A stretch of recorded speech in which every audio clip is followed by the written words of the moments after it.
Good afternoon, everybody. Everybody doing good today? It's a long good day, and we're wrapping it up here, and thank you for coming to join us. My name is John Harbuck. I'm with Strike 10 Entertainment, and I have the pleasure of being the staff liaison for the FEC committee. We now refer to that as the BEC, the Bowling Entertainment Center Committee.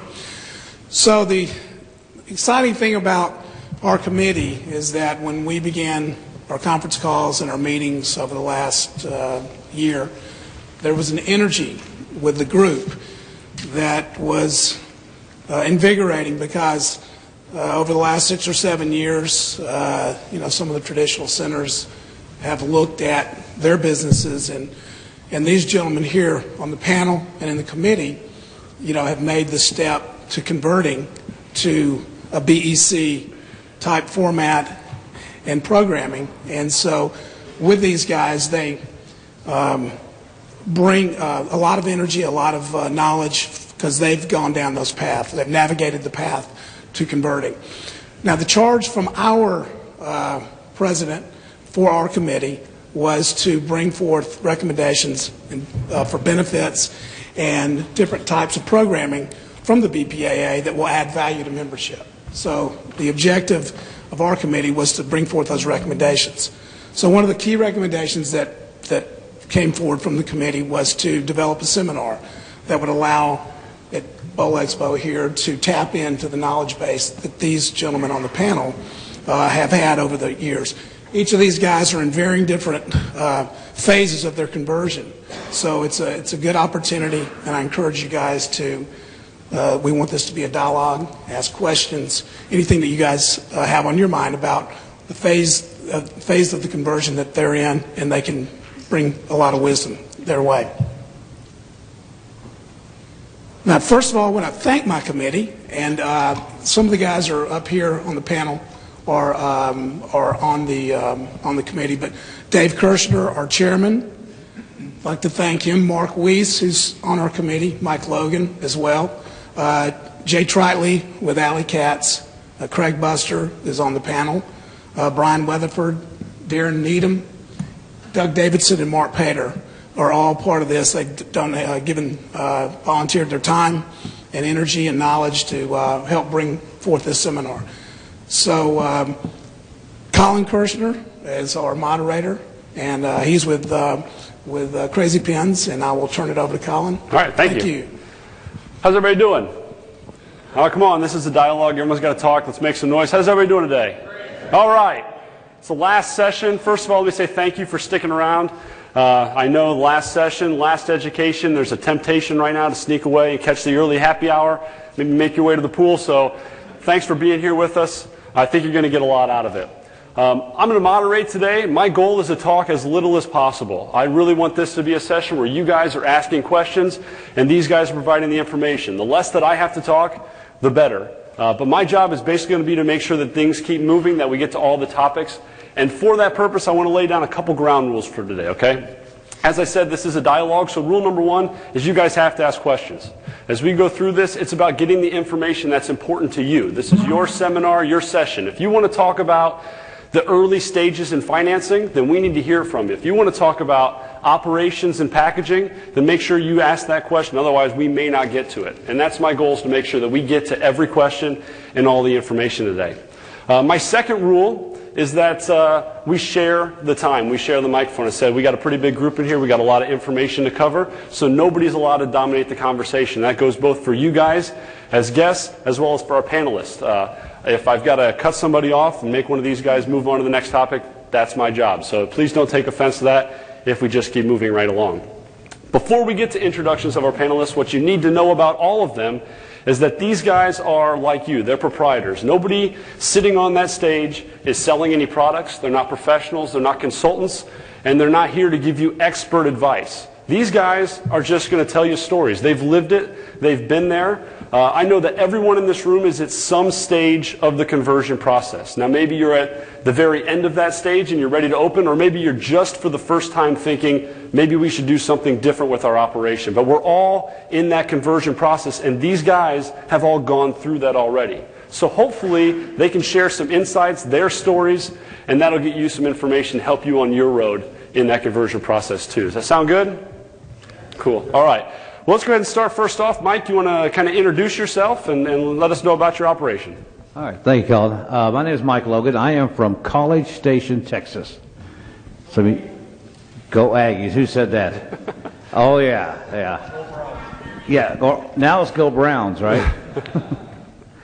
Anyway, for those that don't know where College Station is, that's about 60 miles northwest of Houston. A little community there. It's home of Texas A&M University. So that's where the Aggie thing came from. Myself, I've been in the business for about 35 years. I've come from Huntsville, Texas, which is about 60 miles east of where Bryan College Station is.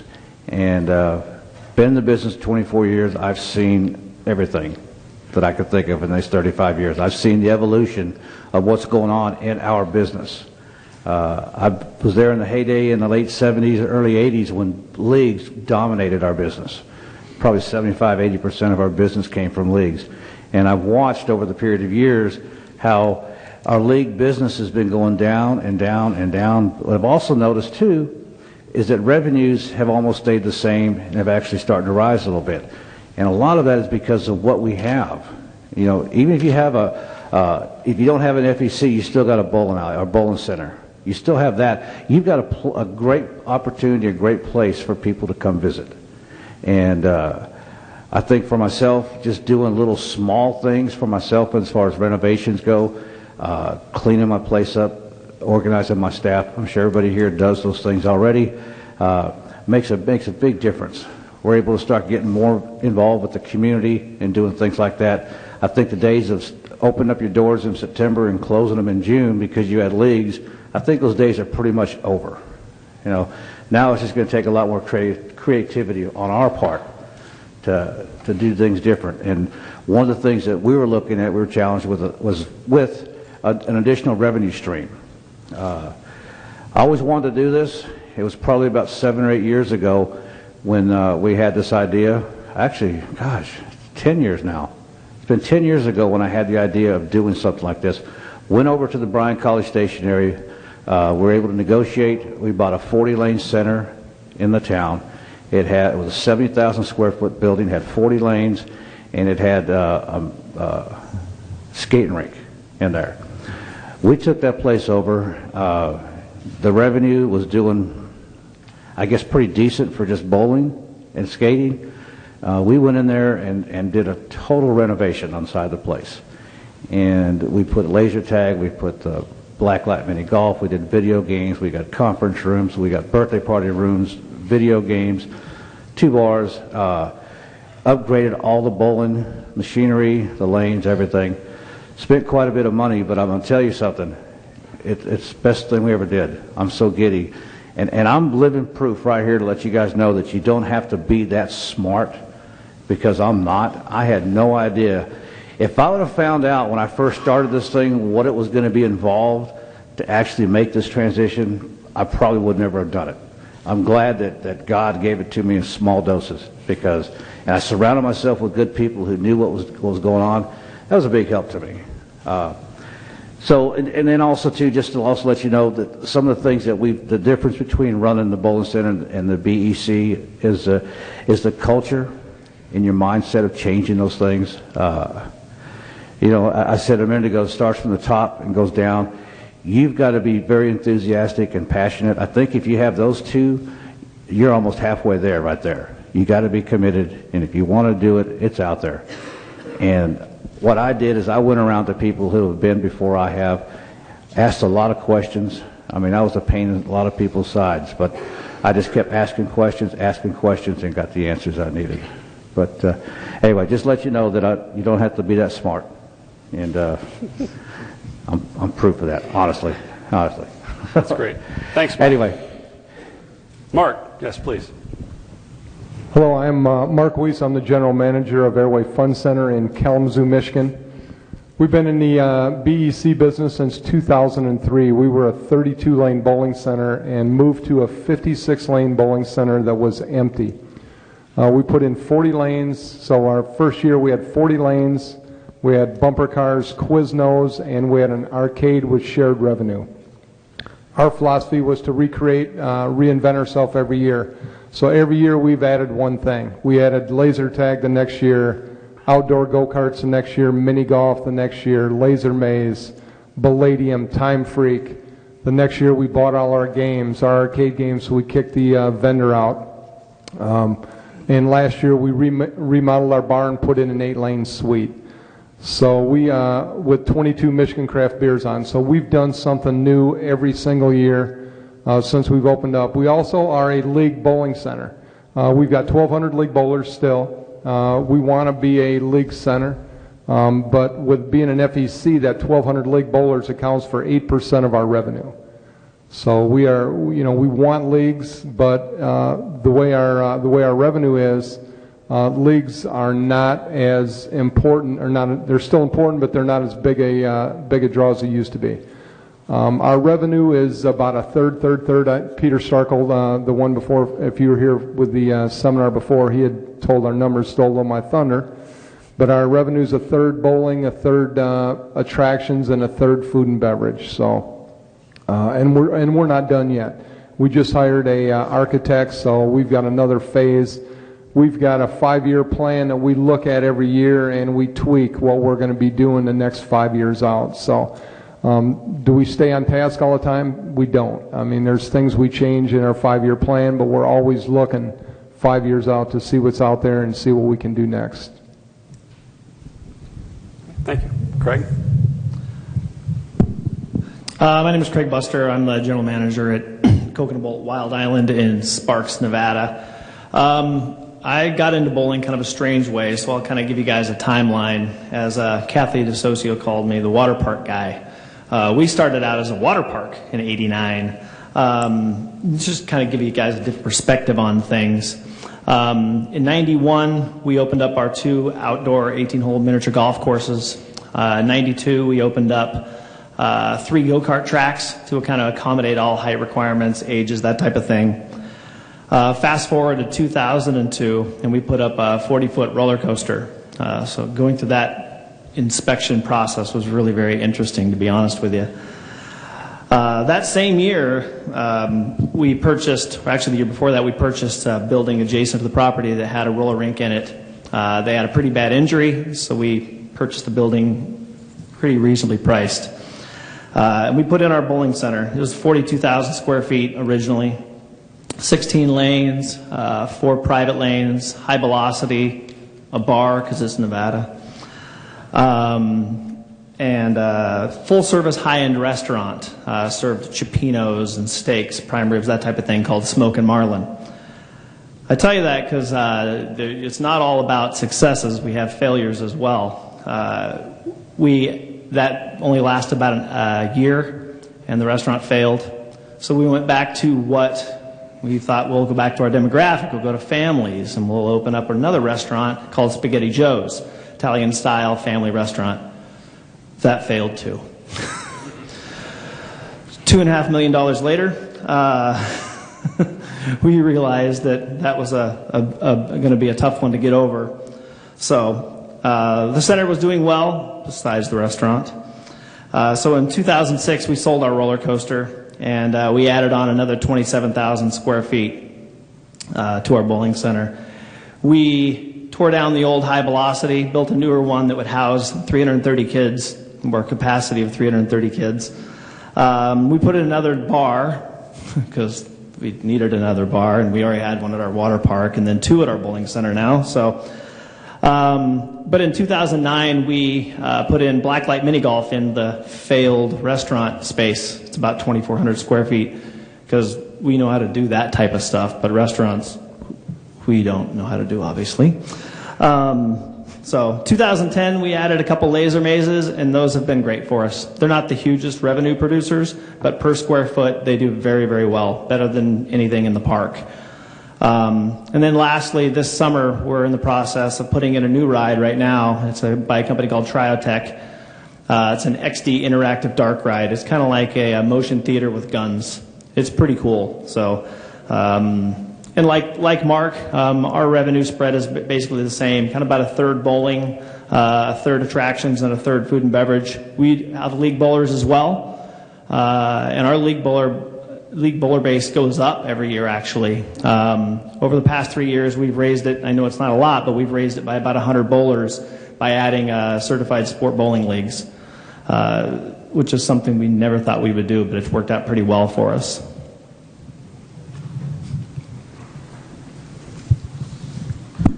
My name is Randy Thompson. I'm from Des Moines, Iowa. I have 2 centers in Des Moines, and I guess I'm kind of the new kid on the block as far as FECs. The FEC that I'm converting, I just bought last year. It was a 24-lane bowling center. But before I allude to that, I want to allude to my current center in Des Moines, Iowa. It's a 32-lane bowling center built by my family back in 1957, and I made my own stints in Dallas, Texas, and also Kansas City. Working for different companies and different corporations, kind of learned my way in different markets. But when I came back to Plaza back in 2000, Plaza Lane's my current center, it was starting to go downtown. The area was going down, and we said we need to do something. So we added a 200 square foot trophy sports bar and grill, which did get a national award from Bowler's Journal. And so we're proud of that. And then in 2006, we added outdoor sand volleyball courts. And we added, and we did it right. We did underground drainage. We did a sprinkler system. We pretty much did it, everything that we had studied and researched around the country on what makes successful volleyball. So we've got about 228 volleyball teams in the summer, which equates to about a little over 1,500 volleyball players. And then we'll have about 1,800 league bowlers in the fall and winter. So we're very strong in league, although I see if we hadn't have done what we did with volleyball, that area would have gone downhill. Now we've got a 21 to 34-year-old demographic coming in playing volleyball. They bowl in the wintertime. I moved them into Volley's bowling programs in the wintertime, and it keeps us going all year round. Fast forward, last year, in 2013, I bought a center in Pleasant Hill, Iowa, which was a suburb of Des Moines, and it's kind of a bedroom community, $68,000 to $74,000 household incomes, but they were up-and-coming families. So I made sure I did my research because I didn't want to, go put volleyball out there if that volleyball wasn't calling for that market, and it wasn't. This is an up-and-coming family market that I did not just a demographic, I did a sociographic on it. And we found that there's more families out there that can support a FEC than they can support volleyball. So we're just at the tip of breaking ground on a new restaurant. I'm in the restaurant business, as you aren't, Mr. Buster, but we do well in restaurants and sports bars, and we hire people in the food and beverage business to run those restaurants for us. So the top 3 to 5 attractions that we're going to have at, we call it Premier right now. We've got a new name that we're going to brand it once we get it open. But the top 3 to 4 will be our 24-lane bowling center, of course, which has a strong league base. It's got 1,000 league bowlers, one shift every night across the 24 lanes. But we'll build 6 VIP lanes right within that. We'll put the restaurant in first, and then we'll do a split-level 4,000 square foot laser tag arena, laser maze, or laser frenzy, juke and box, and about 40 redemption games, whether it be video, arcade, or redemption, or even self-redemption. And then lastly, a redemption store instead of a redemption counter. We really believe in the Dave & Buster's type redemption store as we looked around and did our research. Again, I'm new kid on the block on this FEC. Thanks, Randy. Thanks, Randy. Hi, I'm Tim CORLEY. I'm the president of Bowl New England, and we are based out of Colchester, Vermont. We own and operate 16 bowling centers all over the Northeast, and we have a few centers down south in North Carolina, Alabama, and Chattanooga, Tennessee. We've been in business for about 48 years now, and I've been in it myself for about 27. We are also relatively new to the FEC or BEC model, but we did realize a few years ago that as league bowling was declining and revenues were being constricted, that we had to diversify our products and offerings to be viable in the future. So we did our research and saw the success of some of the FEC models out there and tried to replicate some of those with offering, laser tag arenas, much larger game rooms with prize stores, ramping up the food and beverage operations and so forth. And it's worked out remarkably well, and hopefully we can answer some of the questions out there in terms of what you have, what you can do to improve your model. Cool. Thank you. Thanks. Okay, well, thanks, guys, for the introductions. We're going to go ahead, we'll open it up, we'll ask some questions. As we do that, we're going to have some photos here, before and after photos of these guys' centers, so we'll just kind of let those run on loop. You guys can look at those. As I said, we'll open it up for questions. If you have a question, raise your hand for me so we can make sure we're not talking over each other. And if you need a microphone, if you're not loud enough, just holler or let me know and I'll bring the microphone around. But for the first question I'd like to ask, I'll direct towards Randy, since you, as you said, are the new kid on the block. What was the turning point? What was the piece, the tipping point that pushed you to decide to make the conversion? What was the straw that started the crane? I think alluding to what Mike had said, we see what league bowling is doing, even though it just gets tougher and tougher to put those league on the floor every year. And I see down the road, because I've been in it for 37 years, I see how much harder it is every year. And I just think there'll be a point where those lanes won't be full. Those 24 at Premier won't be full every night. And the 32 that I have at Plaza won't be full. We even have 9 o'clock leagues right now at Plaza.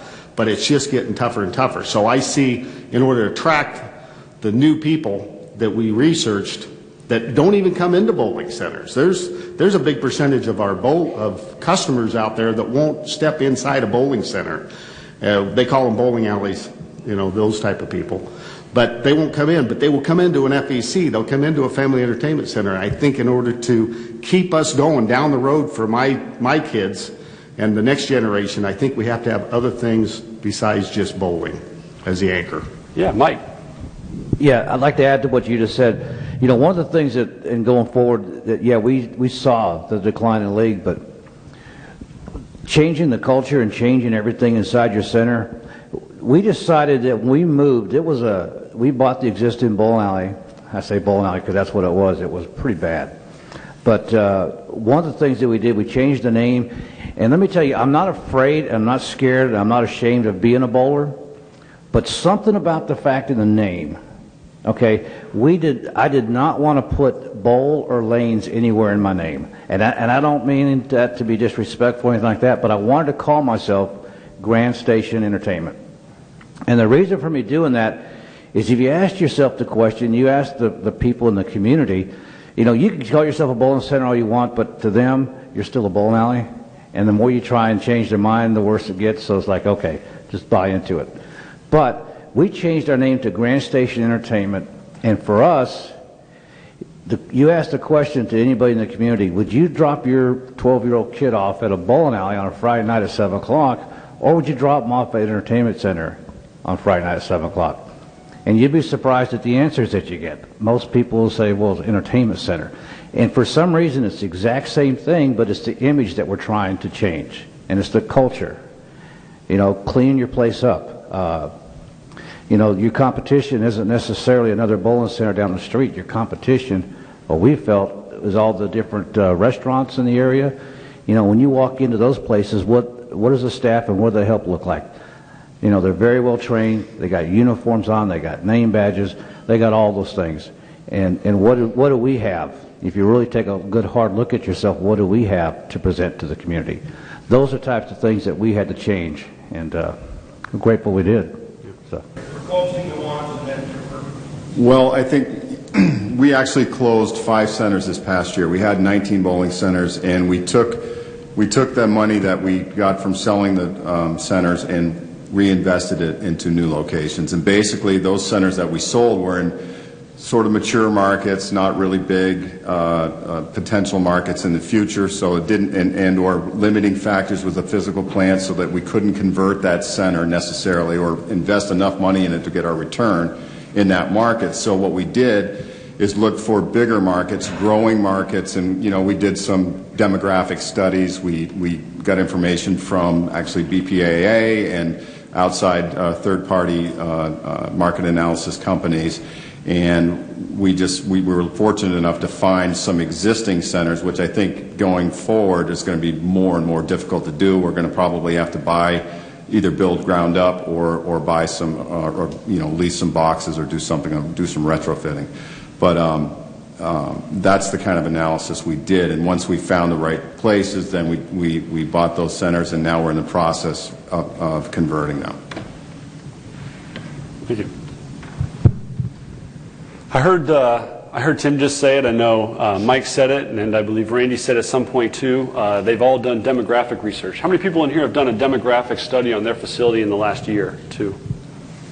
That's another thing the BPA does offer as part of membership, that they will assist you in pulling demographic information on your center. So something to be aware of, obviously a vital piece. Other questions?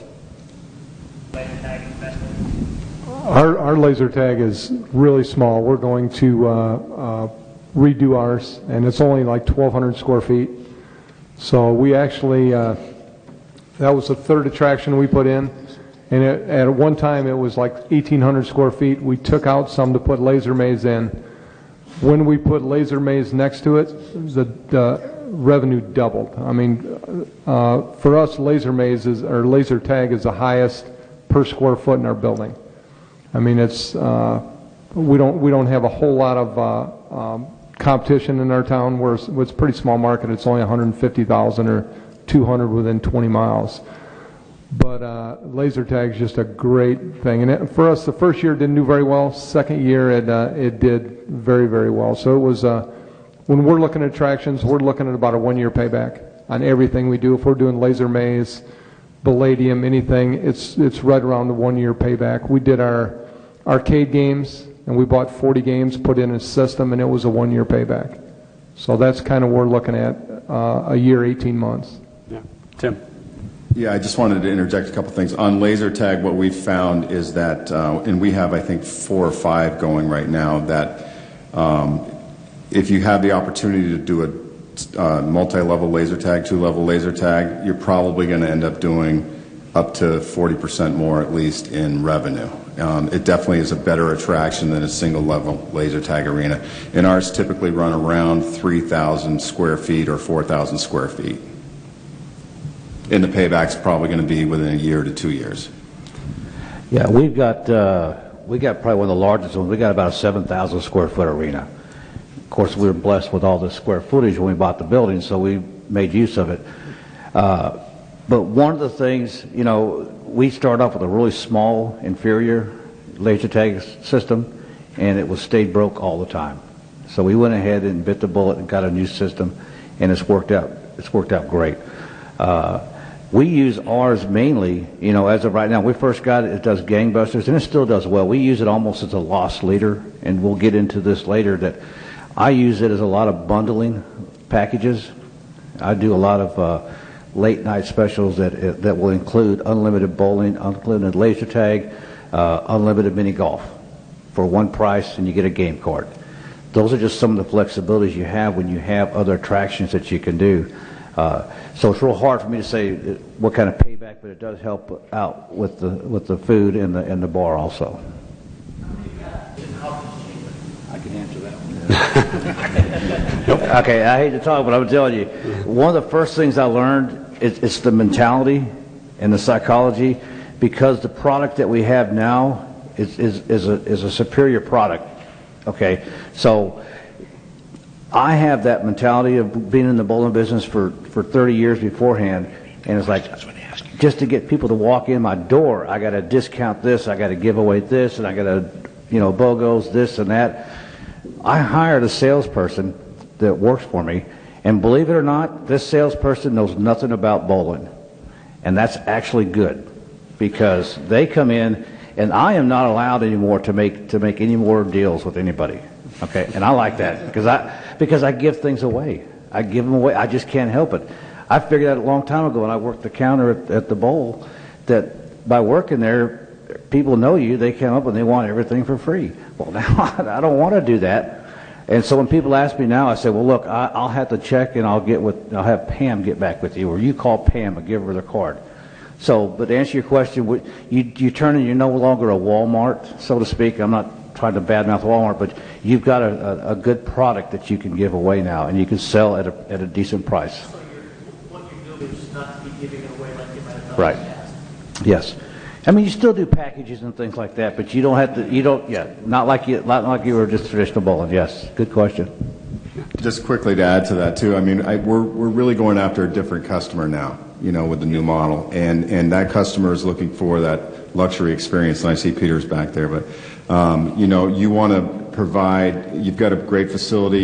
You're gonna actually probably have to change over most of your staff, if not all of it, to be honest with you, because it's just a different mindset, and so you're also able to charge a much higher rate. Well, I can talk about failures.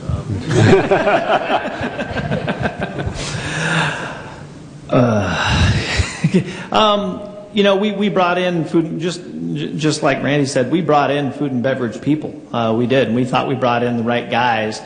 And in the end, they did show us some good things, how to make a really good pizza. We sell more pizzas than our local Round Tables pizzas do. So we have a good product there. We've tried different things. We've tried this big old 4-pound burger called the Strikeout Burger. We've done things like that, just constantly trying to do things. Right now, we're trying to create a healthy options menu.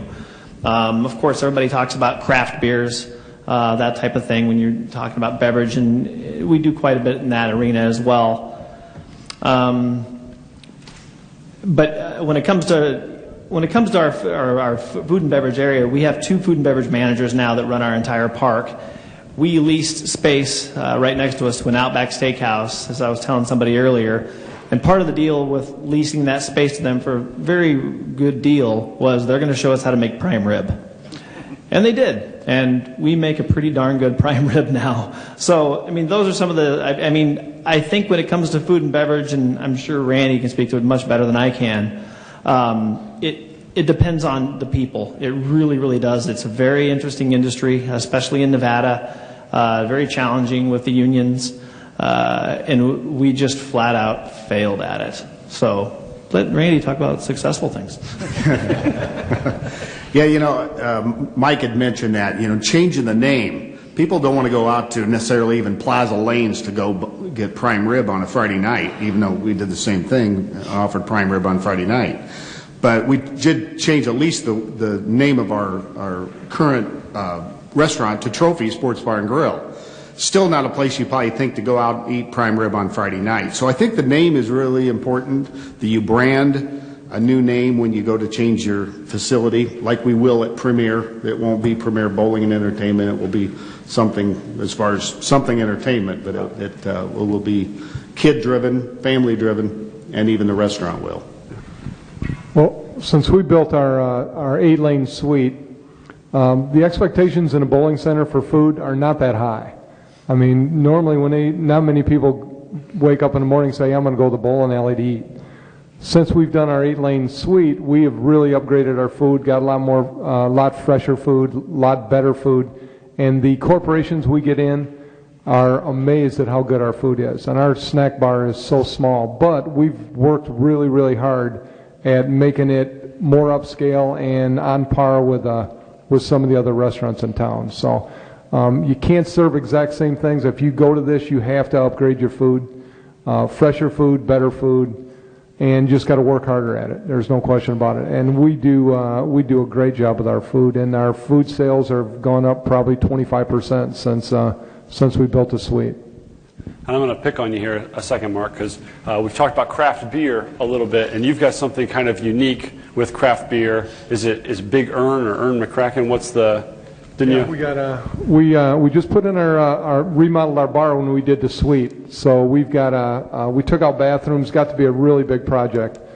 We've got an 8-lane suite, and we've got a bar on both sides. So you could actually sit in the bowling center side, sit at the bar. We've got 2 garage doors that you can close down, separate the bar from the bowling center. If you got a big party, you pull the garage doors open, and they flow both places. And we've got 24 beers on tap. We carry Miller Lite, Bud Light, and then 22 Michigan Crafts. And it is so inviting. Since we do parties now, it just invites drinking in there. So before our bars, ever since the non-smoking in Michigan, our bars kind of tanked. Now we're up probably 25% in the bar since the first of the year. And it's just an inviting atmosphere. The craft beer, they expect to spend $5, $6 for a draft. The margin's there, and it's just unbelievable. How aided your customers to know the separation? Yeah, the question was, just so everybody could hear, is that basically how do you manage multiple food and beverage operations out of a single kitchen? How do you run a snack bar on one side, a banquet menu, and a restaurant on the other side, all coming out of the same kitchen? Well, for one thing, all of our food gets sent to the cook through a POS. So it's very important to have a good POS system.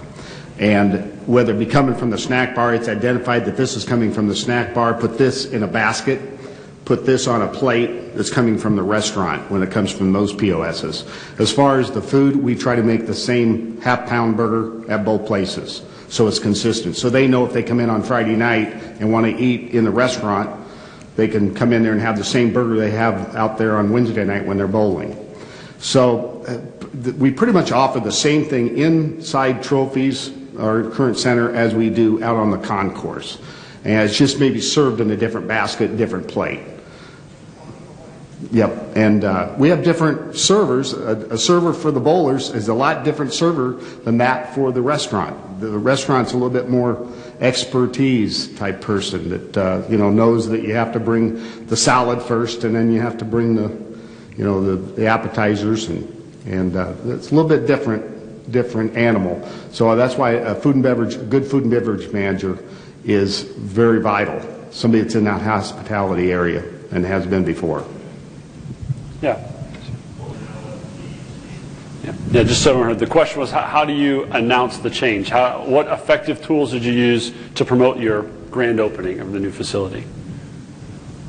I can answer a little bit of that, I think. First of all, we have salespeople that go out and promote the business. So that's one piece of it. A lot of guerrilla marketing, going to corporations with marketing pieces and or videos or CDs to show the people actually what the transformation was. And we also do quite a bit of cable TV advertising where it's very visual, shows the facility and the changes that we've made, and I think the pictures really speak 1,000 words. Everybody has their own impression of a bowling alley, and once you show them a BEC hybrid facility, that's beautiful. It's very inviting, and it's an easy sell. But that's really, between the guerrilla marketing and TV advertising, that was one of the ways we did it. Hey, and on that point, Mark, you said you guys essentially open a new component to your facility every year. Do you do some kind of a grand opening for each one of those pieces? We really don't. It's just people are expecting it now because we've been doing it so long. I mean, at the end of the league season, the bowlers are saying, "What are you doing next? You putting a water park in, or what's your next step?" And they know we're going to do something. So people kind of expect it, and all the families have. And it's word of mouth. Once we get a new attraction in, it kind of flows. Don's philosophy, the owner's philosophy, used to be a bowling center. 25 years ago, if you put something in, it was good for 8 or 9 or 10 years. In the 90s, it was probably 4 or 5 years. The 2000s is a couple years. He said now their attention span is so short that if you do something every year, you kind of satisfy that want for something new. And so that's why he didn't put 4 or 5 attractions in at once. He wanted to reinvent it every year. We did not do the custom lanes in our boutique because we're thinking 4 or 5 years from now we'll put custom lanes in there, and that'll give it a second pop. Then they'll come in and say, "Hey, come in and look at our lanes," and that'll give it another pop from the same venue. So we've always been under the philosophy that you put a new attraction in every 2 to 3 years, just like he said. Don't do it all at once. That way, it just creates it's constant newness. People want to come back, and every year we have league secretary meeting, and they come in. What are you guys doing this year? Whether it's a new water slide, whether it's a dark ride, blacklight mini golf, whatever it is, we're always doing something new every 2 to 3 years. We always have a 10-year plan that we're constantly morphing and changing for the facility. And I can't stress that enough. I think it's really important that you don't put everything in, like Mark said, and just kind of slowly keep building the place. When we first opened Coconut Bowl, because at that time we just had the water park, our go-karts and mini golf, and that was kind of dying off. We did a lot of marketing. At the time there wasn't digital billboards, but now we do digital billboards. We did newspaper, radio, TV. We have a PR firm that we go out and they hit up the local stations to come in. And you'd be surprised. They'll come talk to you for free, and you can get on TV. Now, we just put in a new attraction, and people come. I'm not trying to sound arrogant, but it's almost like a field of dreams. You build it, and they will come. That's what some of the managers say all the time, and I say, knock it off, because it's just crazy. It just is one of those things. And there's not a lot to do in Reno. Population 350,000 people. It's mainly an adult community. A lot of families, obviously, but there's just not a lot for kids to do. So they come to our place. You know, and you just mentioned something a minute ago about adding something every year or two. One of the things that we have found, and like I said, I keep going back to the old bowling alley mentality that I had, and I'm sure a lot of you guys can relate to this, going into league meetings, in September, and letting everybody know that you're going up a nickel a game, and just being nailed to the wall, and you go up a nickel a game. It's like, oh my God, I don't want to do that again this year. Well, one of the things that we have found is that we're able to increase our prices, and it's one of these things that maybe it's backwards, I'm not sure, but I believe in also maybe doing more bells and whistles to start with. Make things, bring in the new video games, do the new color schemes or what have you. Just make the place just look brilliant.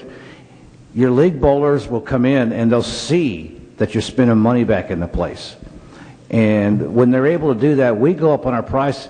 We go up like every other year, but when we go up, okay? It's not like a nickel. We go up, 75 cents to $1. We've gone up. And you know what? We get no pushback. No pushback. And that is incredible. Coming from a bowling business where you went up a nickel, I know you guys, you just get nailed to the wall. Now you go up $1 and everything's fine. And also too, we were talking about some of what we do for advertising is that we do a lot of local radio and TVs, but we also go to a lot of trade shows inside that are local, like when they have it at the Hilton. I forgot what they call it. Aggies will have their coordination days for the week or for the upcoming freshmen coming in. You go out there. We're involved in almost everything you can think of. And when we get there, we have our staff dressed, in their Grand Station shirts. We also have them. We do a little spin wheel. We do all kinds of things. We have game cards. We pass those things out like they're candy. We just want people coming into our facilities. So we do a lot of that. We're also talking about changing the image. We try and actually almost every organization comes to us. We try and donate to as many different people, not monetarily, but we give them game cards, we give them gift cards, we do things like that. We try and get as involved as much with the community as we can. Yeah, back here. Well, you just mentioned it just a second ago. He helped me out a lot. But, yeah. Okay. But you know what? It is. And it's one of the hardest things to tell a banker, because we went through probably 2 years trying to get financing for this thing. But it's one of these things, if you're passionate and you're enthusiastic, you'll find a way of getting it done. Just don't give up. We had a dream. It's so ironic, because the local bank that I went to, I don't know how many times we went to them. He'd take it to the board, and they would say, sorry, Mike, we don't see it. We don't want to finance a bowling alley. It's like, no, it's not a bowling alley. It's not. You're not getting what I'm saying. Let me take you to Houston and show you what a main event looks like.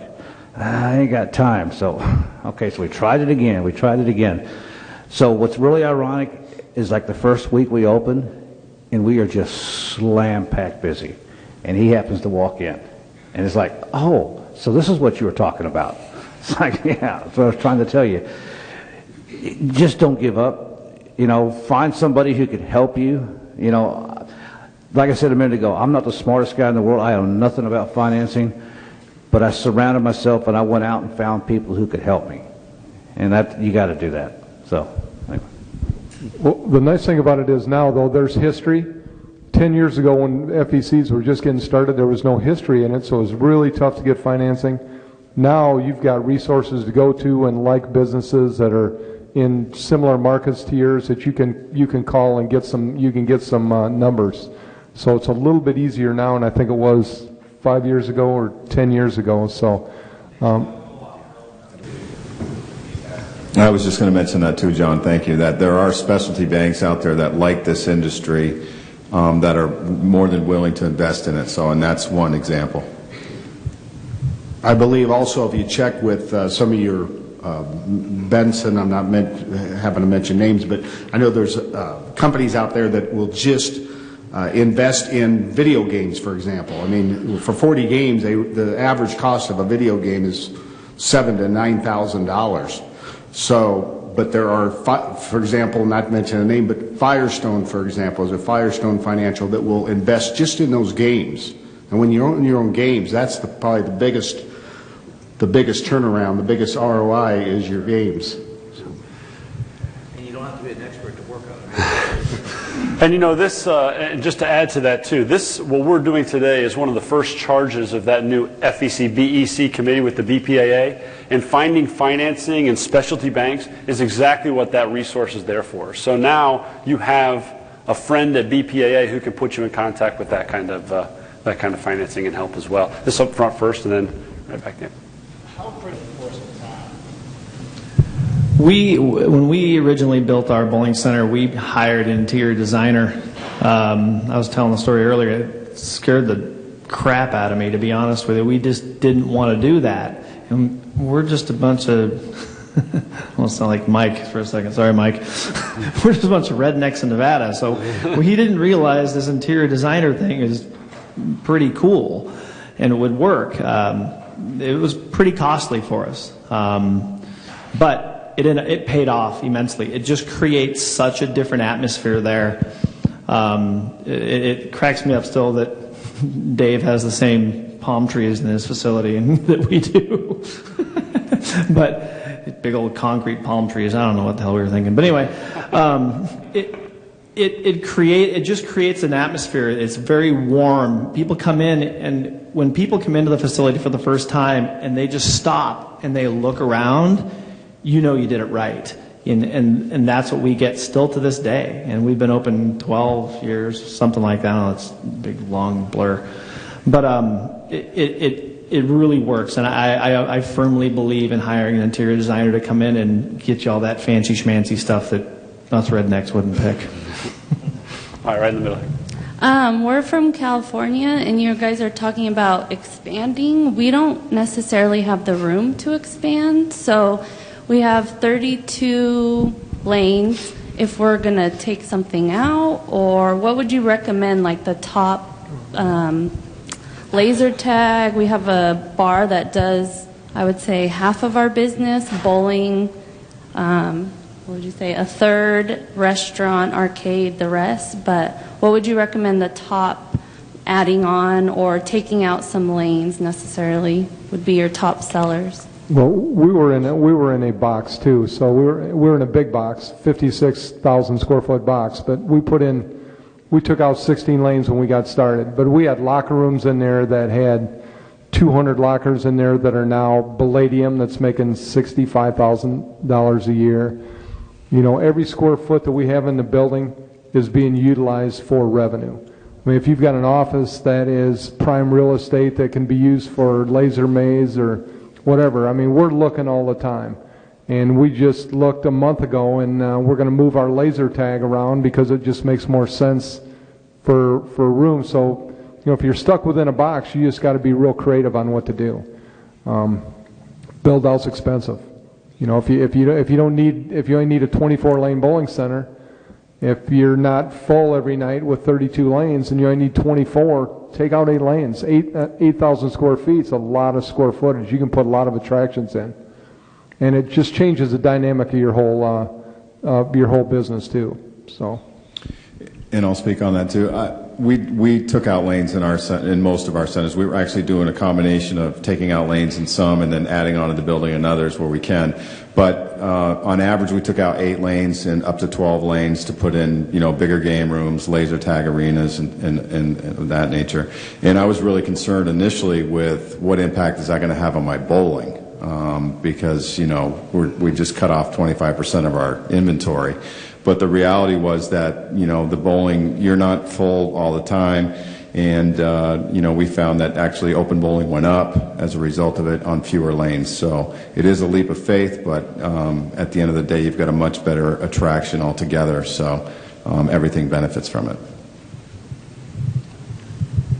And I think what you need to study your area too. I mean, I'm a firm believer in our high velocity area. That's our birthday party driver. I mean, 90% of our birthday parties go through high velocity, but it's also an extremely expensive endeavor. And then you talk about taking out lanes, which I probably believe in, because I think you need to create that atmosphere of a waiting list. When we first opened, we were on a 2 to 3 hour wait, 20 lanes. I'm like, what in the hell are these people waiting for? It blew me away. But it creates that excitement. If you go to a restaurant and there's no wait on a Friday night, you're probably not the greatest restaurant. Coming from the guy that failed twice. But anyway, it's still, it's that excitement again. And we expanded our center. Now we have 40 lanes. And at first we didn't really get that wait. And that excitement kind of went away. And the people came back.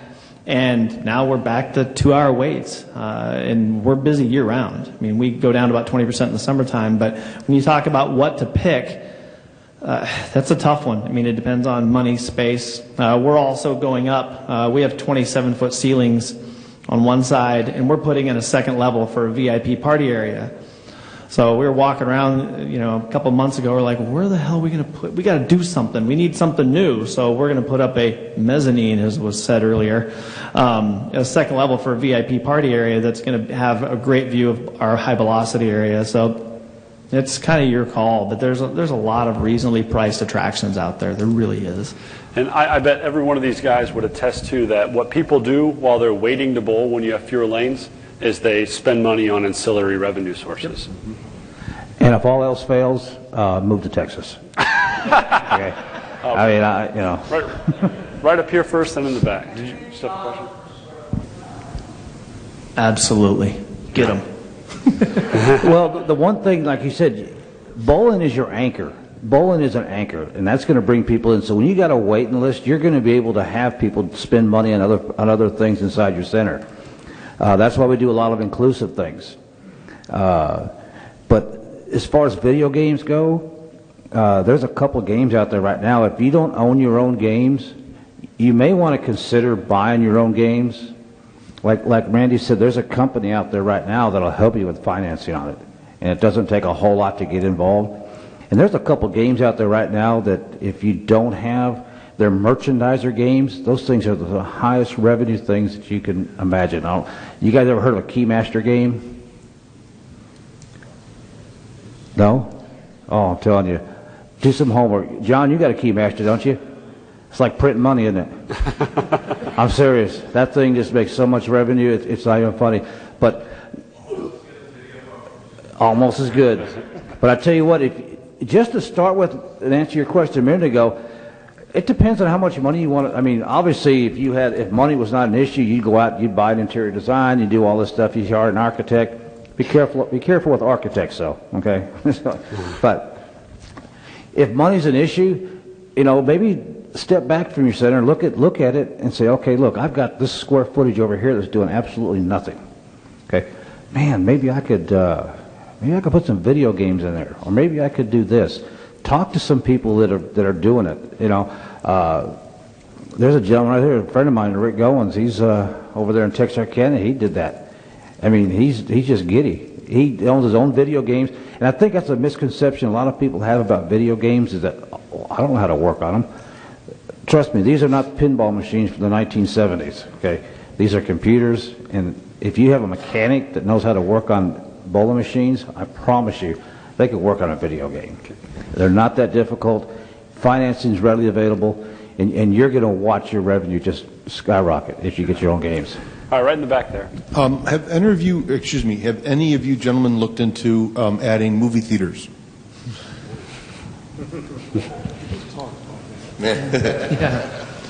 Well, I guess I'll take that one. Hi, I'm Mark, and we just built a 11-plex right now to our brand new FEC. Now, we've only been open 1 month, but our company's been in the theater business for 75 years, so we kind of knew what we're doing a little bit going into it. It's still, the question's still out about whether or not how is this going to affect our FEC, which was very successful. We've been open about 1.5 years now on that side. We opened a month ago on this side, and so far what we have seen is a lot of people will come to a movie, and it's first-run movies. You know, you're going to pay $9.50 to $10 to get in. But what we've seen is that when they come out of the movie, they will take the little trek open to see if they haven't been to our FEC of what's going on inside there. So we think we're getting traffic that way, okay? Now, we are opening up a walkway between the lobby of the theater and the arcade, okay, so that they can go back and forth if they wish. So there's a lot of things to consider, though, because you got to watch your pricing on your concessions, okay? Concessions in the FEC is what you can charge there. In the theaters, you can charge a little bit more, so we don't allow the food to go back and forth, okay? And you can't go buy something there to go into the theaters and all that. But anyway, so other than answering the question of let's wait and see, this is our first go at a combo, if you want to call it that. And but we think that there's other people that have done it and have done successful with it. So we're trying it now, and we're building our next 2 to have both also movie theaters and FEC. So. Mike Logan, you gave us one name for those games, Keymaster. You called it Keymaster game. Can you give us maybe 3 more? I mean, we're here. Give us three. Your top 3. Big bass wheel. Pile-ups. Monster. Slow down. Yeah. Repeat. Dead Storm Pirates. What'd you say? Articulate. Dead Storm Pirates. Dead Storm Pirates. Yeah, Typhoon. I mean, there's so many good games out there, and there's experts. There's experts. You don't have to pick them yourself. Yep. Go to the people that you're buying the games from. They will give you a good mix. I mean, if you're not in the business, don't try to pick them yourself. There's too many people there that know what they're doing, and they will send you in the right direction. They not only will sell them to you, they'll make sure you get the right mix.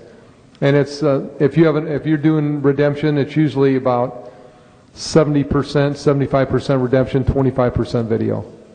So you don't want all video and you don't want all redemption. That's a pretty good mix right there. But there'll be some vendors there tomorrow. There'll be distributors there tomorrow at the trade show. You know, I don't want to give a lot of names, but be a lot of companies that'll be selling. And if you've noticed here, I don't know, in the last few years at the Bowl Expo and even at some of our local trade shows, there are more and more companies that are selling video games that are starting to get involved because they see the trend of what's going on right now with the BECs. So they know what's going on, and I'm telling you what, they're there to help because it's in their interest to sell. But like everybody said too, be careful.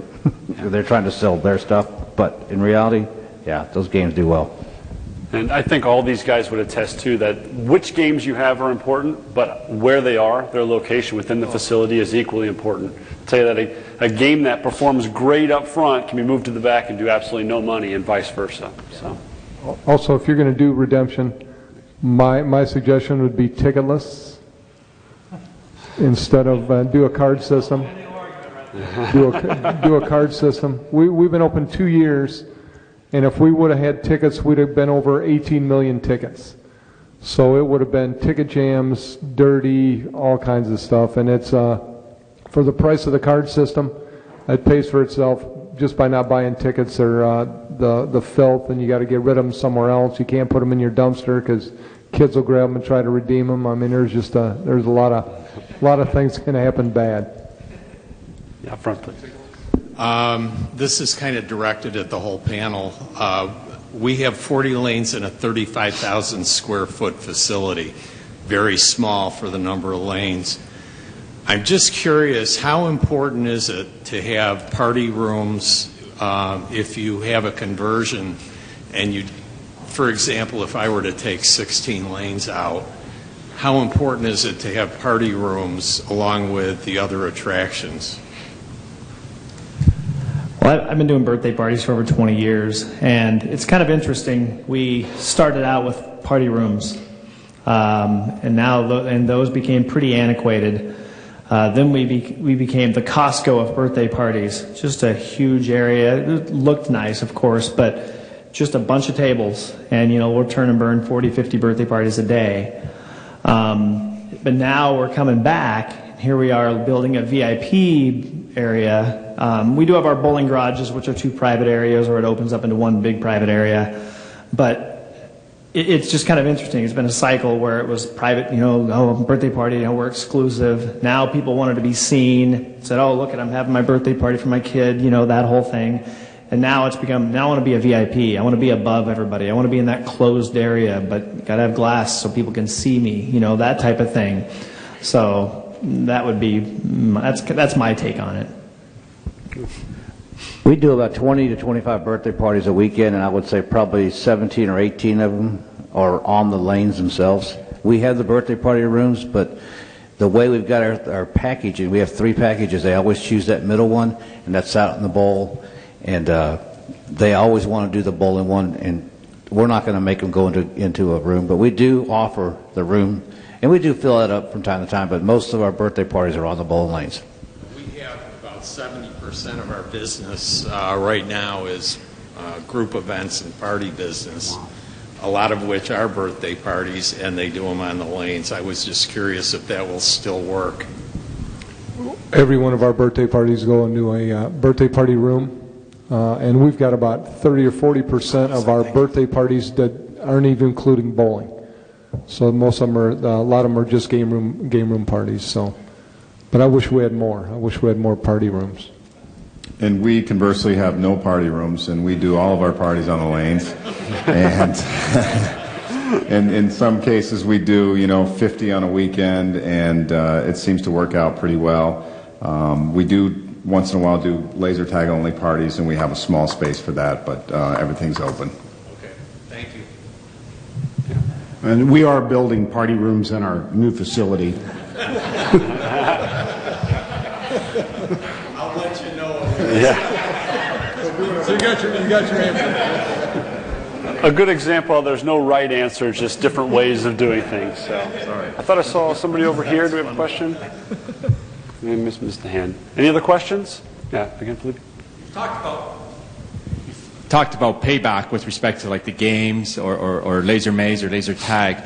I'm assuming you're talking specifically about the games themselves, the investment in the games themselves. What about any guidelines for us with respect to leasehold improvements or improvements to the buildings, the washrooms, stuff like that on the conversion?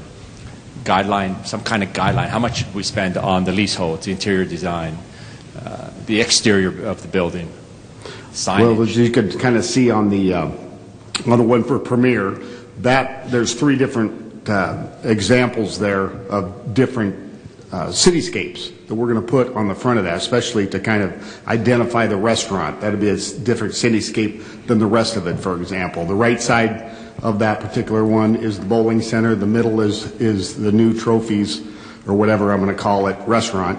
And then the left side is the FEC. As far as bathrooms, that's up to the codes of your city, which you need to check on with your architect or your engineer. So. And it's a generic point, but applicable to all business, that the number one place within your facility that your consumer judges you by is the restroom. So just a point of reference. Absolutely. Other questions? We have 15 minutes left. We can take maybe a couple more. If not, I went ahead and put this slide up. These are all the members of the FEC committee, as we talked about, also the panelists here. Any of these guys, if you see them on the trade show floor, walking through the hallways, I know all of them would be happy to answer your questions, give you more information. Just grab them. And as you can see, they all love to talk. So anything you guys want to talk about, I'm sure they'd be able to help you with. So you said you did the big burger? Didn't work? We tried the strikeout burger for a while, and then it was huge. Yeah, we struck out. Yeah. Shocker, huh? Yeah, but, beyond that, we don't really have any. I mean, we have sandwiches, burgers, pizzas, the typical stuff, and we try to present it. Presentation I think is important, and he's probably my ears are burning, but on a plate, not in a basket, that type of thing. We really try to present all of our food in a good way, but. Beyond that, I think that we really worked on mastering our pizza. That was really important to us, and we do a very, very good job at that, I believe. So I'm pretty proud of that. Yeah, I think our number 1 and 2 things are pizza and burgers. But the pizzas, we do a lot of gourmet pizzas, anywhere from chicken, chicken barbecue, chicken. Anyway, different chickens, and then we'll have a different ultimate chicken sandwiches. We'll have gourmet burgers. We just kind of upscale those. The big thing right now with families are things that those kids like that are healthy, which is chicken sandwiches, even the macaroni, mac and cheese. If you can make a unique mac and cheese, the kids love that. So those are things that we try to upscale our restaurant, especially with the kids' meals. Yeah, right here. I was going to ask if taking those on. It seems like more people are putting them in, but I don't know of anybody right now. That's our next project. There you go. If anybody's been to IAPA, anybody been to the IAPA show? We're looking at the one that was at IAPA last year with the zip line and everything. So it looks like next spring. Talking about high ropes projects. I don't know if you guys have seen. No, it'll be over the mini golf outside. We're gonna do it outside. It's essentially a series of ropes where you literally climb above the ground, almost a treehouse-like feel to it. Yep. He's sitting right here. I volunteer and give them all the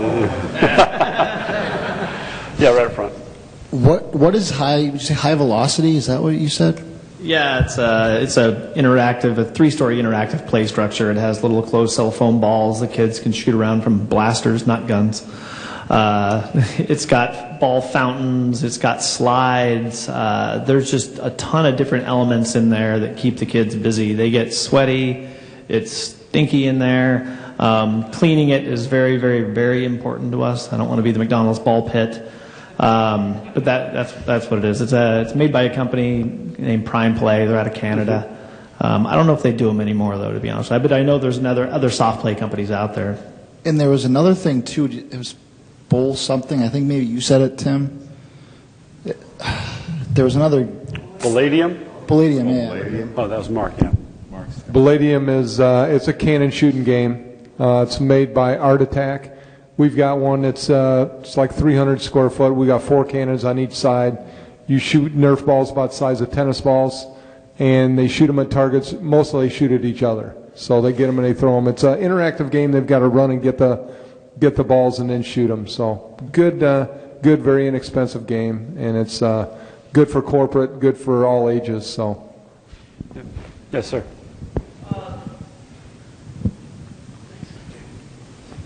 For those of you that have glow-in-the-dark indoor glow golf courses, we just put one in one of our centers. Last October it opened up. We actually put it in an old 14 billiard table room. And the tables, after almost 5 years of good success, it kind of dropped off and we were looking for something better. It's been working out since it opened, very well for us, thankfully. And we're just sort of wondering, for those of you that have had it for a number of years, has it stayed flatline, up? Has it decreased in popularity? How has it worked out over time? Yeah, I'm going to tell you, the one I have, and this is a major don't. Okay, this is a major don't, because one of those things, I do have blacklight mini golf. It does well, and it still does okay. It's an attraction.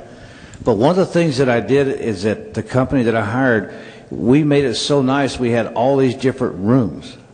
So we had 18 holes with about 7 or 8 different rooms. So every hole had its own little theme. It's an old Western theme. So you'd go into the city of Tombstone, and that'd be one. Then you go into a bar. What we did and what we didn't even think about is all the vandalism and the kids. I think there's something to having a wide open mini golf where you can see from the first hole all the way to the last. I didn't even see, I mean, it looked great. My God, we looked at it, we thought, man, this is going to be just awesome, and it was good. But the one thing I'd recommend is don't put up walls inside there. Have one big laid out unit. We would say the opposite of that.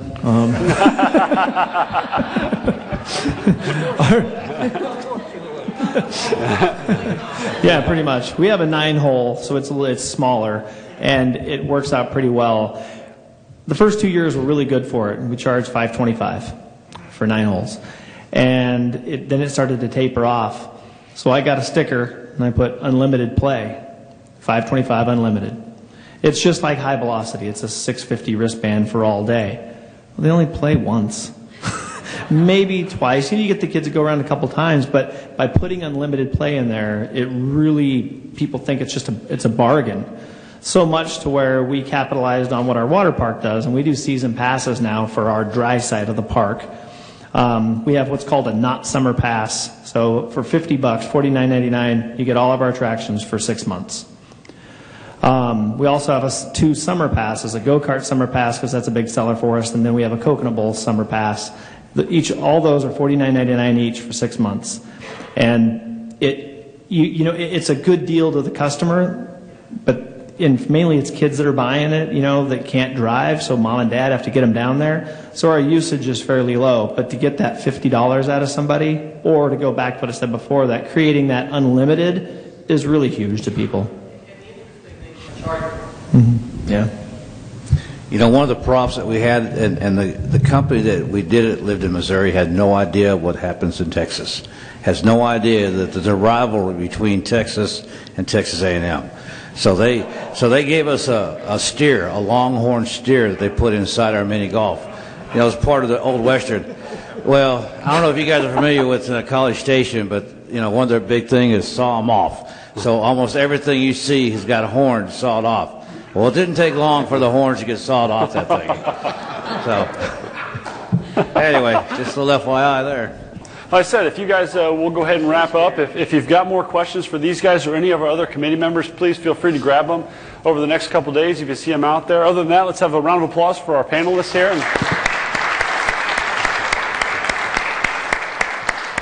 Excellent. Also, happy birthday, John Harbuck. Yeah. John, happy birthday.